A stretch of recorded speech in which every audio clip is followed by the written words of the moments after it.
we're going to bring Lyn St. James next. Lyn has put a terrific panel for our next session. So I'm getting a signal from our producer, Reed Kenneski. This is our second session, Women in Motorsport. The first one was on Monday by Beth Paretta, and she had some very powerful executive women on that panel. And today, Lyn's focus is going to be on the driver's side. Good afternoon, Lyn. How are you? I'm great. Thank you. Thank you. How, it's just so exciting to listen to these people. I haven't been able to listen to as many as I wish, but it just shows how motorsports and racing is alive and well. And there's so many different kinds, I was just listening to him and I was getting all excited. I'm like, I want to go. I got that schedule. Well, that's the purpose of this week. Is we not only we bring people from the industry, but we travel around the world and we bring series globally and we listen to how they do it. And this morning we had Michelle Jourdain, who runs Super Copa in Mexico. We were in Australia before. We were in England with the BTCC. I mean, we bring, of course, the big US NASCAR. This morning with Steel Phelps, IndyCar with Jeff Wright yesterday, USAC. I mean, it's wonderful because there's a lot of similarity between these people. They are driven by passion. They're just doing whatever it takes to succeed. And the women in motorsport is a really big issue today. It's a really big topic, and it's what moving our industry forward. So we're very excited to have you, Lyn. Well, thank you. And it is going to help us grow even more. Just listening again when he had a female that's very successful in his series or in his types of racing. So, exactly. Yeah, I think I've always, I've been around longer than even you have as far as, being a female in this sport. But it's no longer where we just are an isolated one or two, or every once in a while somebody shows up. There's big numbers and they're only growing. So I'm just proud that, we've got a real critical mass of women in motorsports. Beth's panel was absolutely amazing, with our Alba Colin and Lori Eberhard, and just to be able to get so much. I learned. Every time you listen to these people, we learn. Mm-hmm. All of them. We just learn. Yeah, you're absolutely right. And we got Same so many. With the event you put on in October, Lyn. It was a perfect event at the. Thank you. Yeah, I wanted to just mention because we did have. Women in Motorsports North America, thanks to you, was launched on EPARTRADE, in April of this year. We have grown so fast, so quickly, so well. And when we had that event at our Women Would Drive Summit 2 in Charlotte, which Judy, you were there, and hosted by Charlotte Motor Speedway, and it was Women Would Drive driven by Mobile One. We had over 330 people, 87% were women. The 13% were men. This is not just about women, it's about advancing those opportunities. And it was so overwhelmingly successful. We've already got next year's on the schedule. It's going to be November 7th and 8th. It'll be hosted by Phoenix Raceway, and we've got a larger capacity. So we're going to be working it all year now, working towards next year. Well, that's terrific. And we are bringing on your guests. And you know what? That year's going to go quickly, Lyn. I know.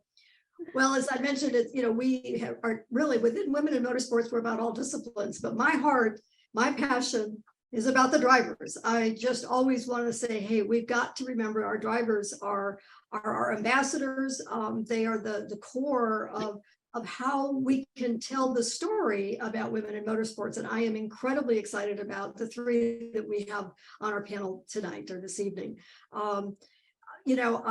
I have admired Erica Enders for decades. One of the things about our sport that we have to go young. Every driver starts at a young age, and then it's like, well, how do they then matriculate up the ladder? And I've just admired also so much how NHRA with their junior dragster program has been around for so long, and it has been the real proving ground, the real platform of where so many young drivers have been able to get started, and particularly so many females. I think that's what's really driven it. So we have a five-time pro stock champion who'll be joining us today, who's on there, Erica Enders. And then we have a driver that I've been following, other drivers that I've been working with and following for a long time. We've got Sabré Cook, who was just announced within the last couple of weeks as the driver for Kelly Moss, rode and raced for the Porsche Cup Series, and she went through a shootout. I'm going to get more information about how that went, but she's got a full ride for next year, and that is just like an extraordinary opportunity for a driver in November to know that they've got a full drive next season.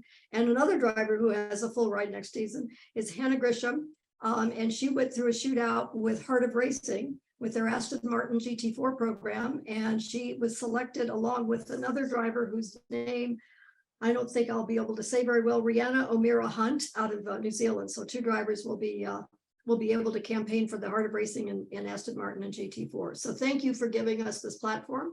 Nice to see you all, and it's all you now, Lyn. Thanks. You're in charge. All right. Thank you. So welcome. We want to celebrate the drivers, and I'm going to spend initial time because it's like unheard of that any female driver won 5 championships, I think, in any series. But to have a 5-time champion in NHRA Pro Stock, Erica Enders, and she'd just come off of that championship again. Welcome, really welcome. I'm so happy to have you and to see you. I'm tired of always looking at you only on Facebook. so welcome. One of the things, Erica, that I would like to get clear, and because I read your, the resume and the bio that Courtney sent, is that you started at a young age, I know in the junior dragster program, but as you moved up, I thought I heard you make a quote once of how many races you were in before you won a race. So could you clear that up for me? Because I mean, it just didn't just happen where you won a lot of stuff, but it didn't just happen overnight. Could you kind of talk a little bit about that? Sure. Thank you again, Lyn, for having me. Yeah, so I started racing junior dragsters when I was 8 years old. I drove those for 9 years, and then I drove in the Lucas Oil Series for 5 before I turned pro in 2005. So once I turned pro to drive pro stock, which is the current class that I've been racing for 18 years, my first 7 seasons were winless.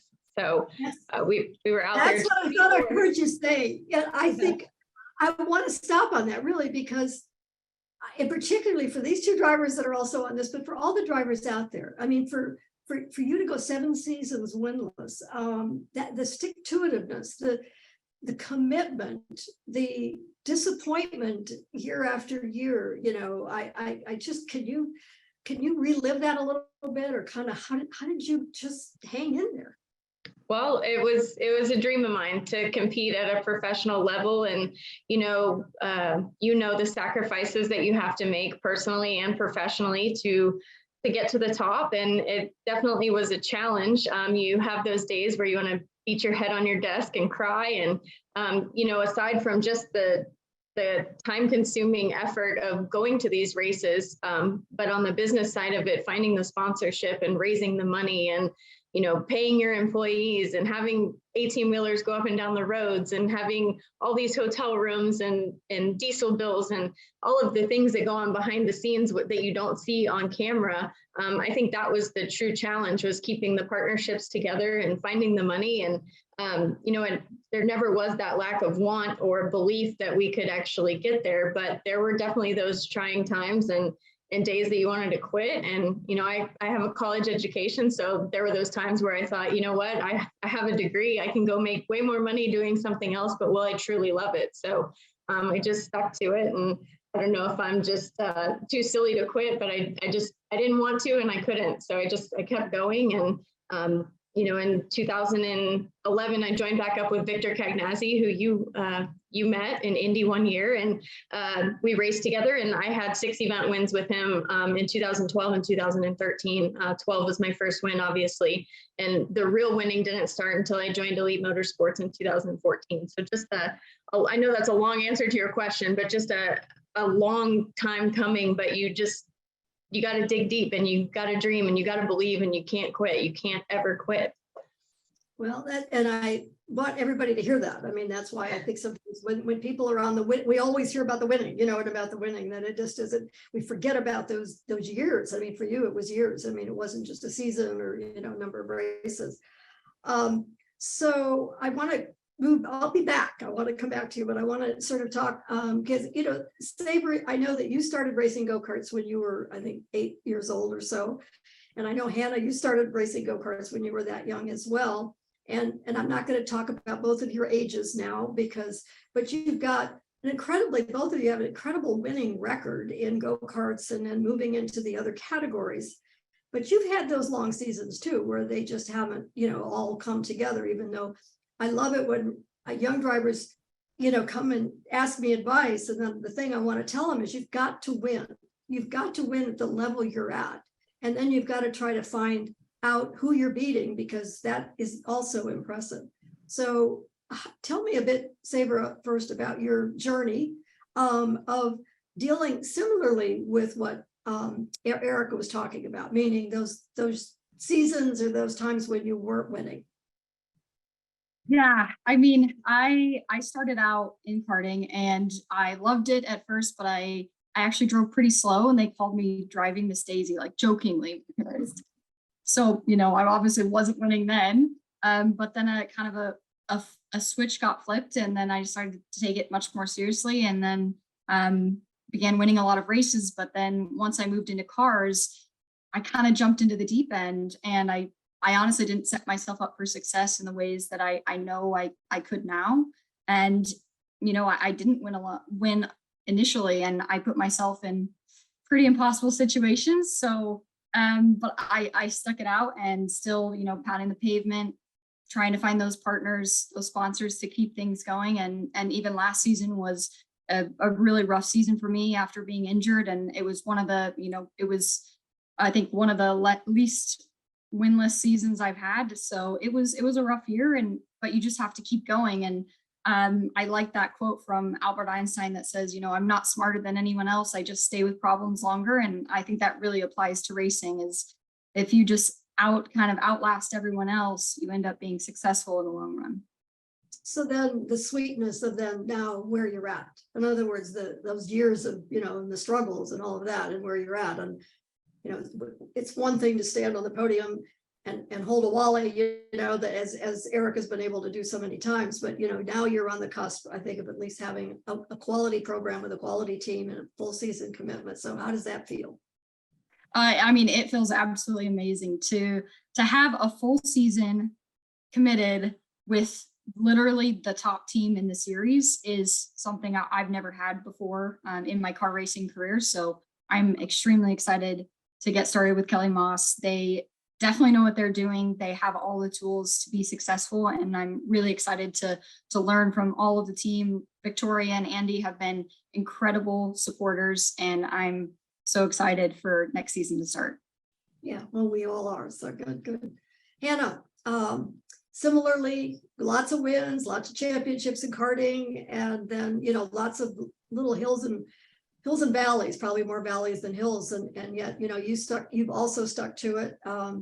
And I know that one of the things that impressed me was that when I found out you were a test driver for Pirelli tires, you know, so you have a job, which is great, but you also have a job that relates to your career, or to your aspiring career. Now, you've been into a number of different shootouts, and those were opportunities. Mazda, you know, you had the Mazda shootout. You've had another couple of recent shootouts where you haven't been able to matriculate that into a deal. And then the shootout that you went to with the Heart of Racing, I think I read there were 7 drivers, I think, that were competing in that shootout. So this time you got it, girl. So talk a little bit about that. Yeah, I have been to a couple shootouts and they haven't always gone my way, which is difficult, but I think kind of echoing what the other said is that there's such a love for this sport that you just feel like you can't quit, you know? So after those other shootouts, it was almost an added thing of wanting to prove people wrong as well. Like, wow, maybe you should have picked me.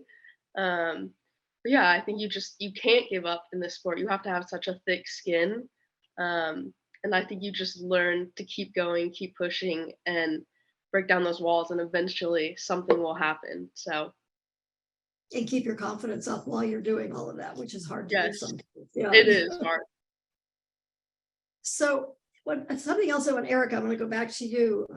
So often I've seen in other drag racers where they have a successful winning season or championship in one category, and then they're and particularly if it isn't in top fuel, then they're all ready to move right up to top fuel or to get there, so one of the other things that has amazed me and impressed me with you is how you have stayed in pro stock. You have literally dominated and continue to come back.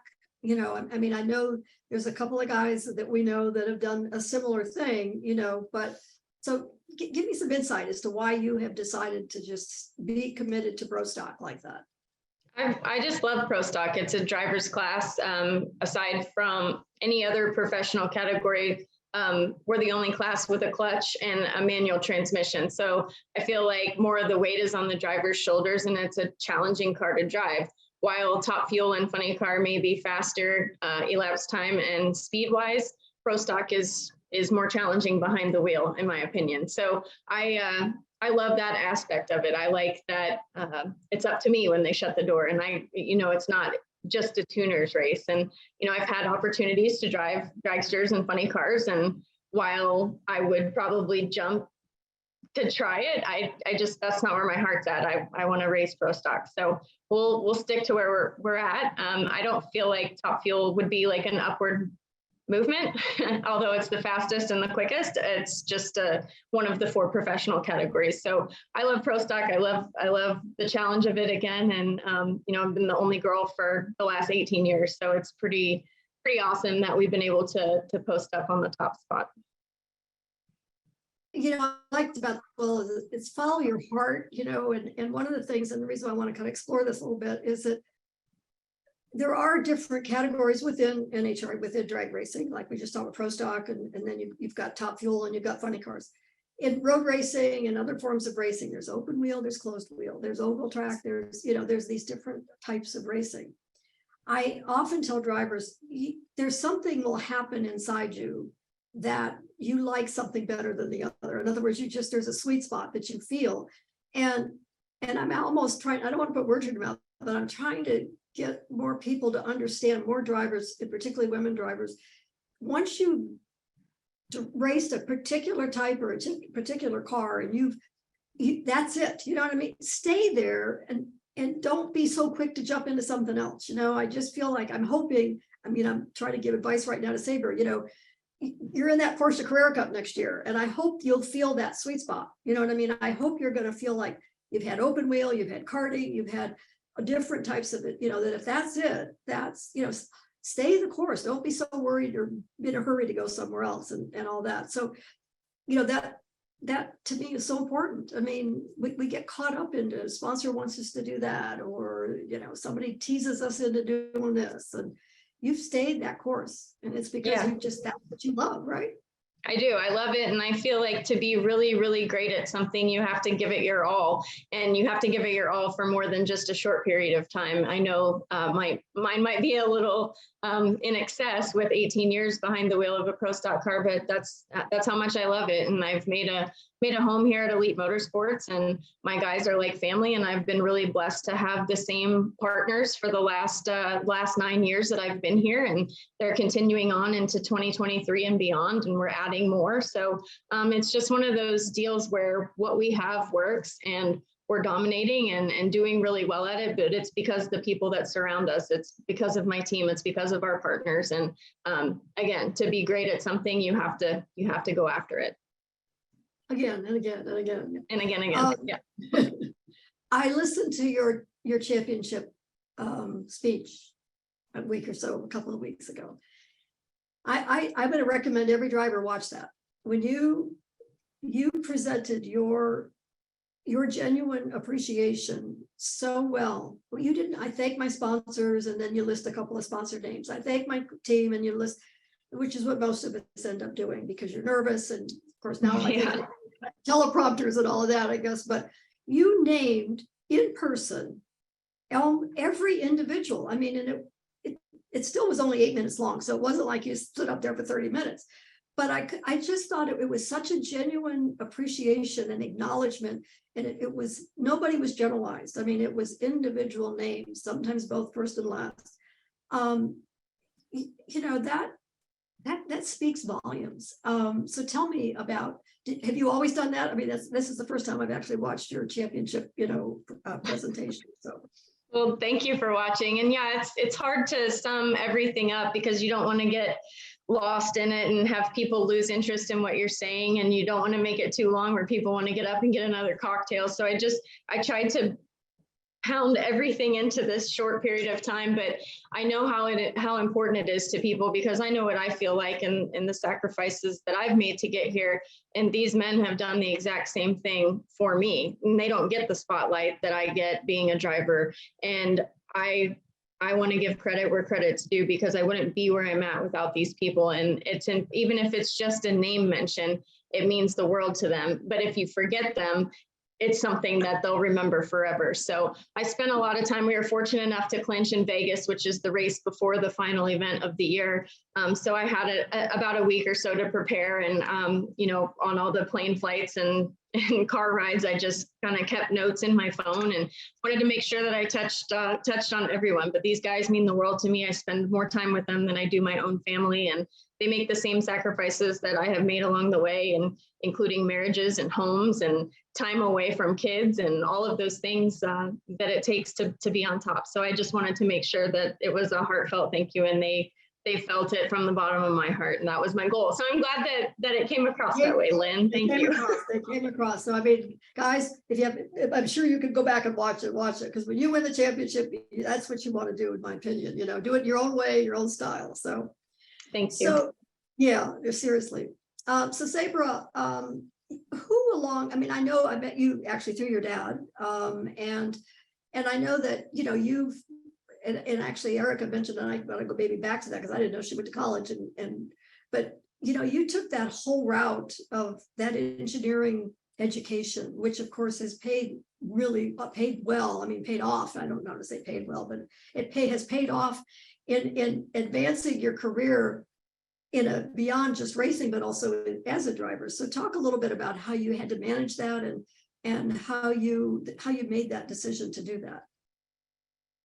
Well, as many know, it takes sponsorship to keep going in car racing. So at the time, I loved math and science. So it made sense to go to school because I didn't have a full ride to go into car racing.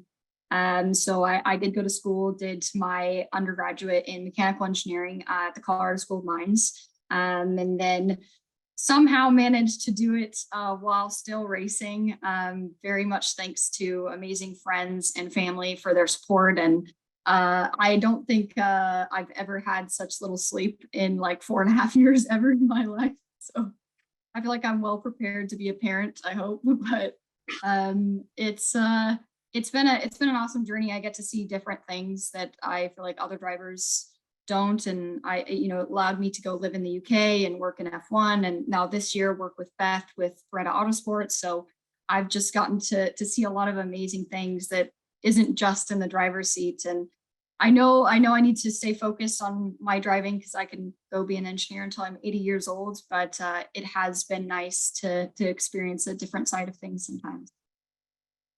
Good. So Hannah, tell me a little bit more about the shootout and how they decided to do two. How they came to the decision to do two drivers to get to have the opportunity to run in the GT4, and then they have this young driver Annie Roll, I think, who is going to be a test driver. But so, what was that? I mean, one of the things I'm going to just share with you, which I thought was kind of funny. I talked to Ian after the test, and they were still evaluating everything. Ian James from the team, and I, as well as when I talked to after the shootout that you went through, Sabré. What always amazes me is that the comment from the team or from the crew is, "Oh, they were all really good." I mean, it's like, hello, yes, everybody's surprised that that they were all good. I don't know what they were expecting, but so how did that go, Hannah? And what how did the fact that you had 7, that's a lot of women drivers that had showed up that were invited to do the shootout. Well, tell us a little bit about that. Yeah, so there was actually 9 of us, so a couple 9, more, okay. but yeah, I mean, even when we were at the shootout, all the drivers at the end, we all kind of had the same comment to, each other, was like, everyone did quite well. Like no one really put a foot wrong. Everyone's a nice person. So it's like, how do they really pick? You know, we were all kind of like, I feel a little bad for them because they have a tough decision to make. Which I mean is refreshing, and it's great to see so many talented women in one place. So amazing on that aspect.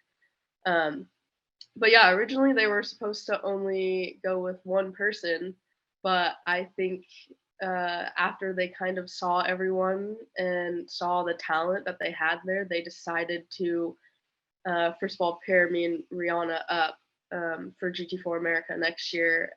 So that's really exciting, and along with giving the testing scholarship to Annie Rule, so she'll get her opportunity to test and move from karts to cars, hopefully. So. Will you, when you say paired up with, I mean, you guys will be solo driving your own, or will you be co-driving? I'm not. No, we're gonna be teammates next year. So Teammates, be your own, yeah. Yeah, so we'll share a car.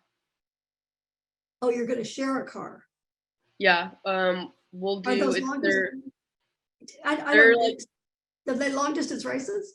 yeah, they're like 90-minute races. So it's two drivers, so they have like pro am classes and like AM classes. So it is split. So yeah, we will be teammates next year. So it's pretty exciting. Good. Okay, got it. Erica, you mentioned about the pro stock cars. They're driver cars. They've got, you know, shifters and clutches, and then you got to really drive them. Tell us a little bit about the physicality. I mean, going from 0 to 215 miles an hour in 6 seconds, you know, I mean, there is a lot physically going on, but the physicality overall, how is that? It's definitely challenging. You know, the clutch takes a whole lot of pressure to push in. It's about 600 pounds. And then the shifter that we use is a Liberty 5-speed. So your typical street car has a H pattern shifter. Mine is more like a Z. So first, second, third, fourth, fifth. So it's just kind of forward and back, and it slightly goes at a downgrade. And it's just the gears. So there's no synchronization or anything like that. It's just as hard as you can each time. So, and we're in high gear by half track, which is roughly 4 seconds into the run. So when I let the clutch out on the starting line, less than 1 second into the run, we're pulling 4.5 Gs at the launch, and less than a second into the run, we pull second gear, and we're in high gear within 4 seconds. The final 2 seconds of the run are just high gear. So a lot is happening very early in the run. Along with, you know, sometimes there's tire shake, sometimes, you know, there's not enough clutch, sometimes the car is going sideways. it's just a lot to take in, kind of sensory overload, but the physicality of it it's very challenging to drive. And it's, I have to use all my might every single time. But you don't use the clutch when you shift. Correct. I do the burnout and backup. I stage with the clutch. I leave with the clutch, and I shut off with the clutch. But it's a centrifugal clutch, so I don't have to physically re-engage the clutch pedal each gear change. That would be really hard. That would be really hard. Yeah. Have you ever missed a shift? I mean, have you ever gone the wrong?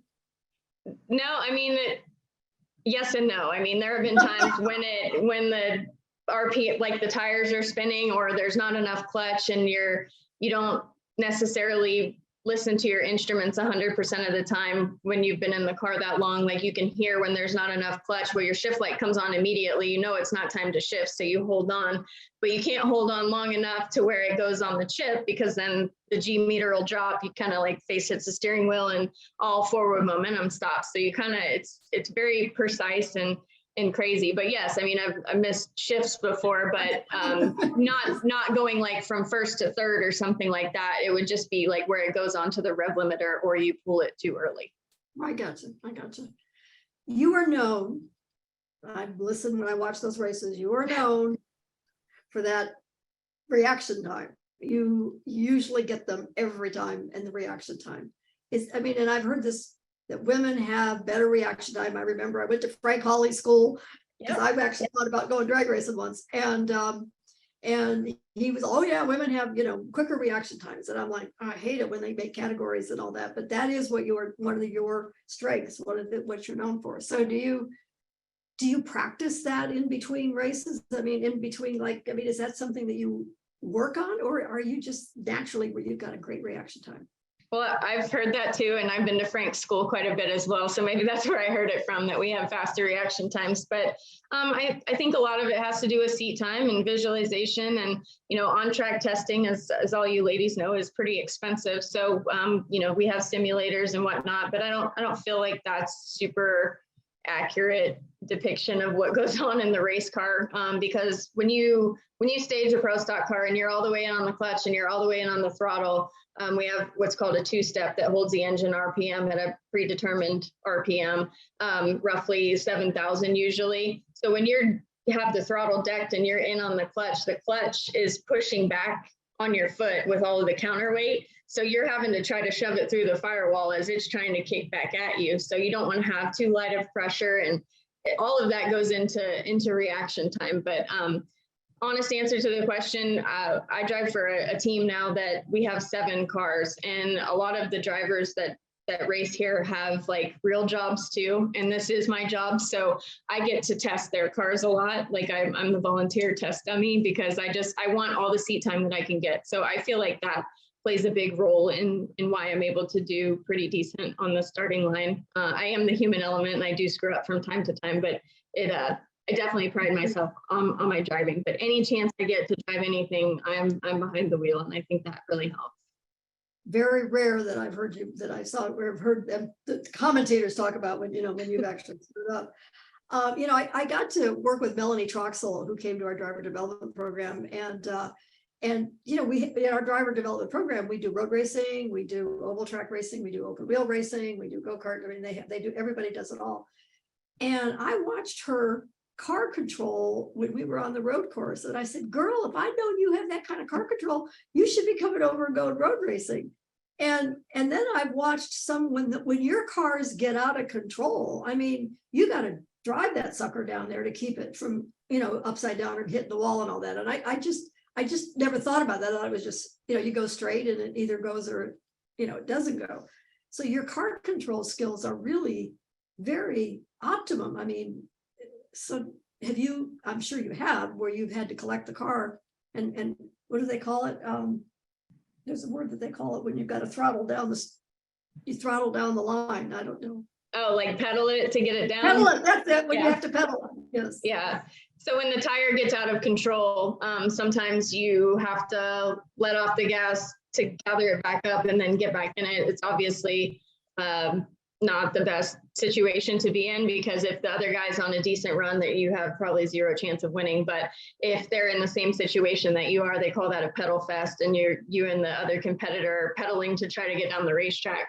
Not like Fred Flintstone, but just on and off the gas. So I'd say like drivability is definitely different. And Melanie was a great driver. She drove Top Fuel and Funny Car and Pro Mod, and we've all driven a lot of things. But that term that is used a lot, driving by the seat of your pants, like you can really feel what the race car is doing underneath you, and you try to make those split-second decisions the best that you can. And so yeah, I can see why she had great car control. But that's something like with Pro Stock, we're a short wheelbase suspended race car that has a lot of horsepower. So it's definitely challenging to get it. We say it's like all about finesse, because when it's up on the tire, we literally have less than 100 pounds of downforce on the rear spoiler. So the car is very loose going down the racetrack, whereas the Top Fuel and Funny Cars have thousands and thousands of pounds of downforce because of the rear wings. So Pro Stock is more about finesse, and but yeah, driving by the seat of your pants, and that definitely helps with car control. How much power do you guys? Horsepower, our cars are naturally aspirated. We're 1,400 horsepower on race gas. So no nitromethane, no methanol, no power adders, just a race car engine and race gas. Yeah, 1,400 horsepower. That's pretty good. Sabré, tell me, we talked about the physicality of driving, which we've just sort of talked about now in Pro Stock and drag racing. You've come back from an injury. You've had, an incredible, difficult year, but I've kind of stayed in touch, as you well know, and I think it's helped in a way for you to refocus and to really, really get yourself primo ready. So, talk about the physicality of the different cars you've driven, the W Series open wheel, the go-karts. now the Porsche, the sedans. You've driven a number of different cars. So talk about, the physicality, because there's this whole thing out there about, are women strong enough? And, and there are differences from different cars. I mean, the amount of physical strength. So share some of your experience, and then also your recovery process and how you're doing physically. So I would say karting is probably maybe the hardest on like core wise, holding yourself into the seat. And we experienced quite high Gs for a kart. 2 to 3 easy in a shifter kart. It's really hard on your neck, which is why it's great for training for open wheel. And then I would say like open wheel is obviously the most physical that I've ever driven. The F4 cars tend to be heavier and slower. So sometimes you have a lot of load for a long time. And like, obviously all the Formula cars don't have power steering. Like F1 is the only Formula car that does. So being able to overcome that physical force is, it's very challenging. And I don't think that as women, we talk enough about how much more we have to work in order to be able to compete at the same level as a man in like F3, F2, because we don't have power steering and it is a lot of load on your upper body. So it's definitely doable, but you have to have, a very regimented training program to prepare yourself for that. And then you have to spend years developing that strength, right? Like you can't all of a sudden just decide, okay, I'm going to build that strength in 1 year. It has to be progressive and you have to start early. I definitely noticed a big difference once I started weight training regularly at like 13, 14 years old. It made a massive difference in my karting pace. Like I was instantly faster, the stronger that I got. And the same thing with the cars, the stronger you are, and with the brake pressure, like being able to hit the optimum brake pressure in an open wheel car is, that's everything. If you can't do that, you're never going to be the fastest. Even in the Porsche, even though there's ABS, you still have to hit 90 bar on the brake pedal instantaneously. So there's a lot that goes into it. Obviously, the GT car stuff has power steering, so it's a little easier on your upper body, but then you also have the new added heat. So dealing with that can be a big challenge. Like this weekend, we have 2 8-hour races, and our little Cayman gets so incredibly hot. Like I'm very thankful for the cool suit that we have.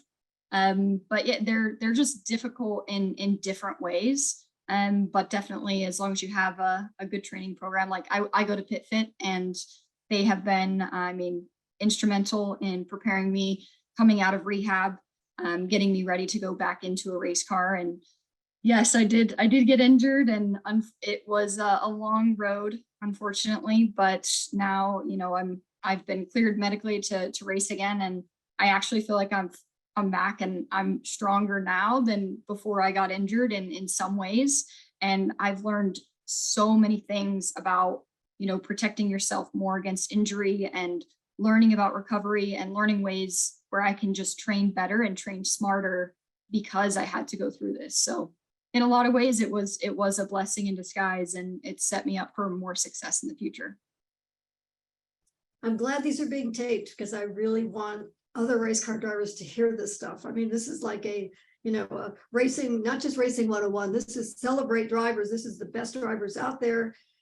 And please, I hope people will watch this and learn, because some of the things you said are just so critical, and Eric as well. It's like, listen, people, and pay attention and incorporate this into your programs. These gals that really want to have careers, Yeah, I do want to make one point though. I think that we can also push together in the industry to maybe start to affect change as the new forms of cars come out, to let the designers kind of take into consideration a female body type a little more when they're designing the cars, because there is a lot of compromises that we have to make when we're getting fitted, and we're used to having to deal with it, but it wouldn't be that big of an issue in design to just make it a little bit easier for someone like a female to fit into the race cars.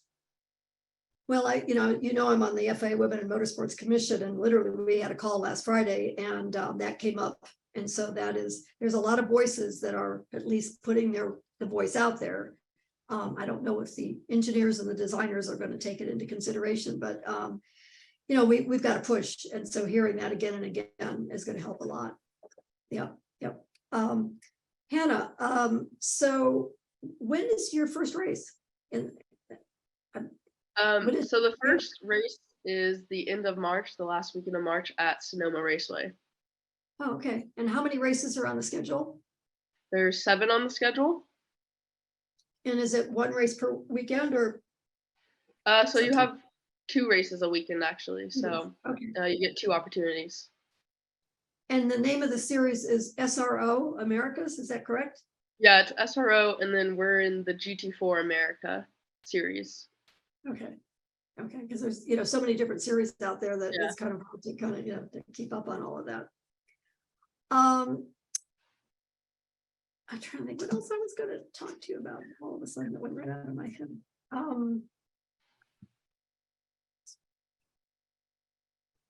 Talked about the reaction time.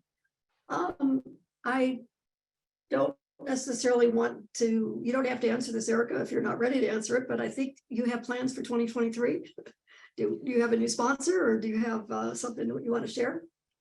Sure. We announced at Pomona this year, our final race, that Bo Butner, my teammate, his sponsor, Jason Johnson with JHG, is extending his partnership on our car as well. So JHG will be a part of our program, and then we're announcing another edition at PRI next week. So we're excited about that. I mentioned earlier when we were talking how I've had the same partners for the last 9 years that I've raced here at Elite Motorsports with Milling Performance and Gallagher People Lease. Those guys have been extremely loyal to us, and they're returning for 2023 and beyond. And to have JHG, Jason Johnson and his wife Nikki come on board with us is a huge deal. His father was the founder of Copart, the auto auctions.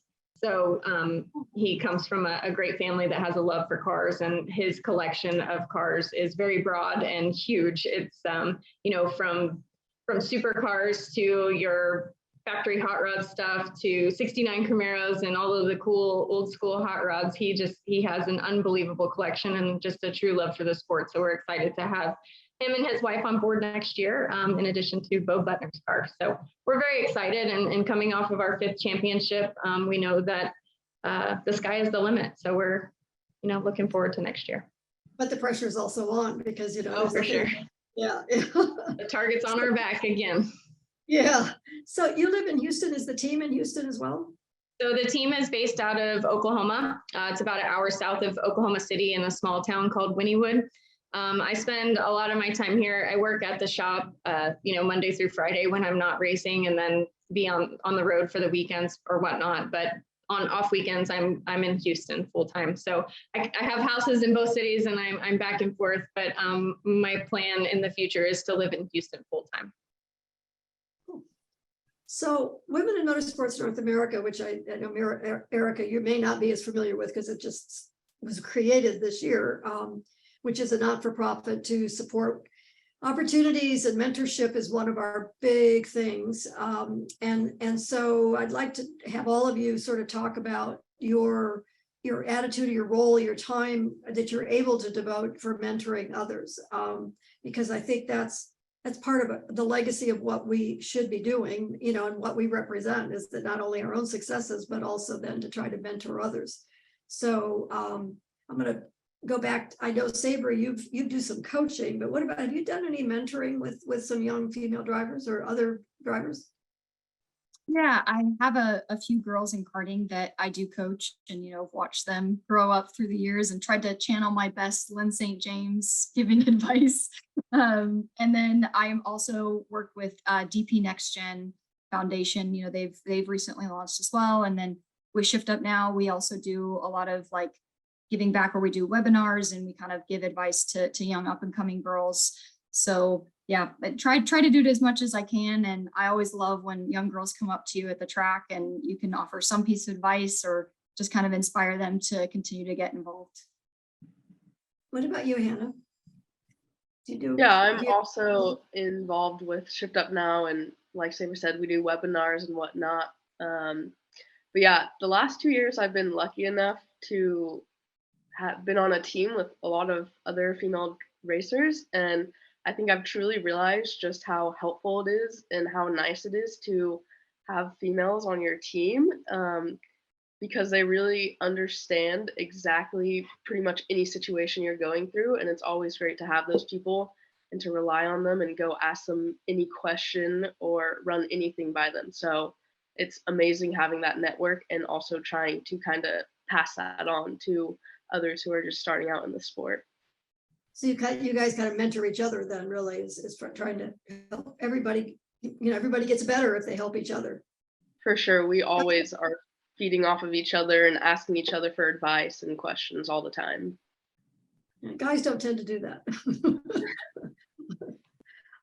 Erica, what about you? Because I know that, the junior dragster program is, again, where you started and is such a foundational asset that I think NHRA has.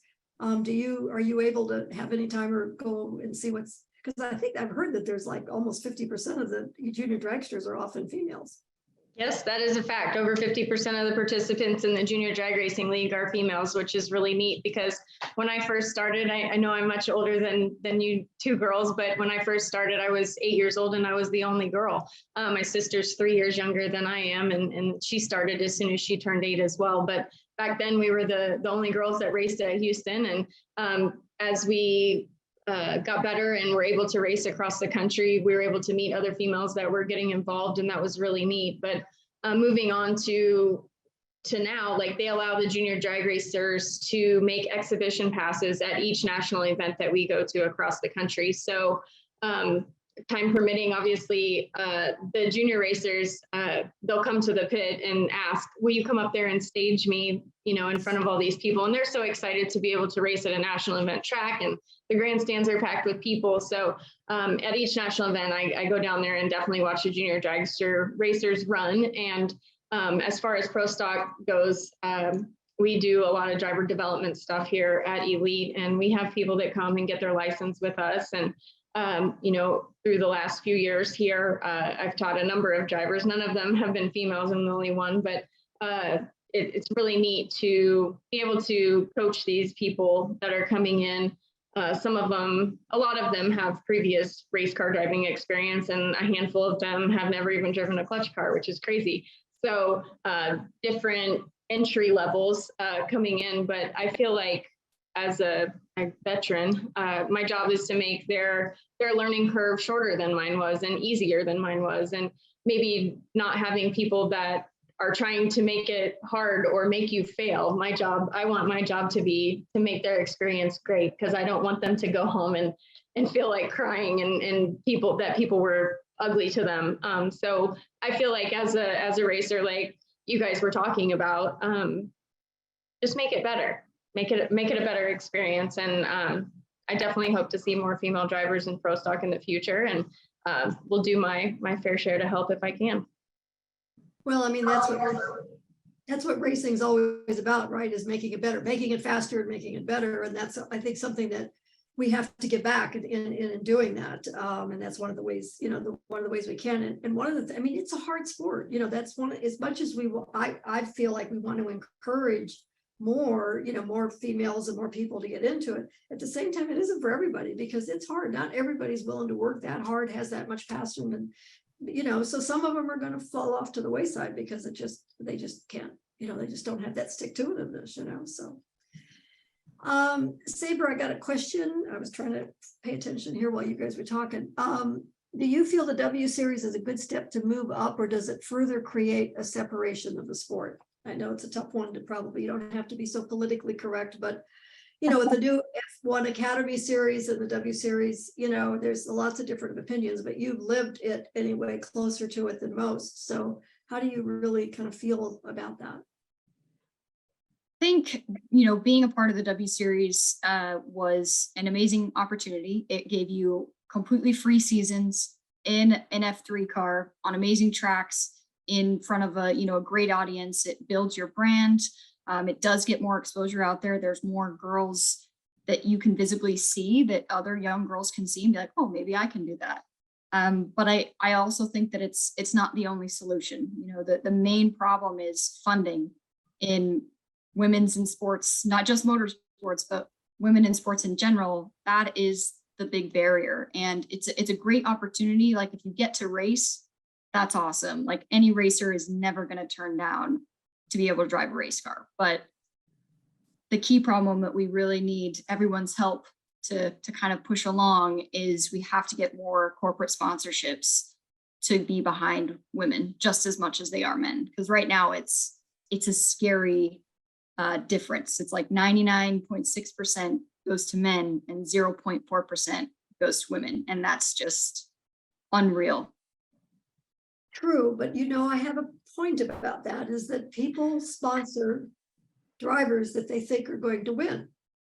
And I mean, they every sponsor, and I mean, maybe Erica back me up on this or tell me I don't know what I'm talking about, but every sponsor thinks that whoever they're sponsoring, that they're going to win. And there haven't been enough women winning for them to feel that that's going to happen. I mean, and that's why Erica having 5 championships, you know, you now being in a position to be with the factory program, you know, that, I mean, we have to find a level that we can win, and we have to then be at a high enough level that we tell the world about it, that we're winning, not that we're just there as a woman, but we're winning. And that way, I think that'll also, I don't want to put more pressure on you, darling, but I really think next year you are going to be able to be in a position, and Hannah, the same with you. I mean, if you guys win races and win championships in the next couple of years with the opportunities you've been given, that will be the best thing that can happen to change the story, to change the opportunity. So just saying, just putting it out there. But you're right, but gotta win, you know? Yeah, I agree. Yeah, you gotta win at a level that people know. Sabré, there's another question for you. What did you learn in keeping yourself safe? This is from a gal, Karen. I am always looking for ways to do in rally and endurance road racing. Oh, wow. I feel like I could write a book now on all the new things I've learned, to be honest, but I guess like off the top of my head, the main things would probably be the power of learning recovery techniques and using them so you can, you know, train more. And then the stronger you are, the more resistance you are to injury, whether that's, you know, strengthening your neck so you're more resistant to concussions. And then women, we tend to kind of have a little more like discrepancies in our strength and our hips. And usually our hips will get misaligned, and that leaves us susceptible to injury. So the more you focus on stability in your hips and your like lower abs and lower back, the more you'll age better anyways, but you'll be more resistant to injury as well. And then icing is like your best friend. Like, I don't believe in heat anymore, really. I mean, I guess it depends on the situation. But I'd say those are the big ones. And then also just learning the most optimal way to make your seat and your seating position for you. Whether that's in a GT or an open wheel, there are certain things where you can support like your lower back with really strong lumbar support. And actually Benjamin Pedersen actually gave me a really great tip on making a foam seat in a Formula car, like actually creating a lot of lumbar support so you can achieve that braking pressure, because when you hit the brakes, you actually arch your lower back in. But if there's that lumbar support, you won't have that gap and you're able to not put as much strain on your lower discs. So there's a lot of things. You're learning. Yes. And demand it, right? Demand that seat works. Stay with it. Yes. Don't let them talk you out of it. One other question. How do the ladies rise above online bullying, social media aggression, hatred? What tips do they have? Who wants to take this one? I'll talk about it. I mean, on the social media platforms, people are horrible. It gives them a voice with zero consequence. And usually, like where I come from, you get punched in the mouth for saying stuff like that. But unfortunately, they didn't grow up the same way. But I'm obviously not the only person that has to deal with that garbage. And I'm sure you ladies have plenty of stories as well. But I'd say the female aspect of it, since Haley lined that out in the question, it's usually appearance driven, and appearance has nothing to do with your ability to drive a race car. So if you want to be critical of what happened that weekend at the racetrack, I say go for it, but there's no reason to call someone overweight or whatever other crazy crap they can come up with. But I'm I have zero tolerance for it, and I have no problem getting on and saying something back. And my sister, who does all my PR and social media, she's like, "I'm going to take away your password if you do not shut up." So it just people have zero consequence for what they say these days, and it's really unfortunate. But I'd say the biggest tip would just be to remain classy and graceful, and just let it roll off your shoulders. Yeah, good. Well, Francis and Judy, I see that you're back. Does that mean we're supposed to wrap this baby? Before I let them go, or I want to just say thank you. I hope to see Sabré in Victory Circle in the Porsche Carrera Cup next year.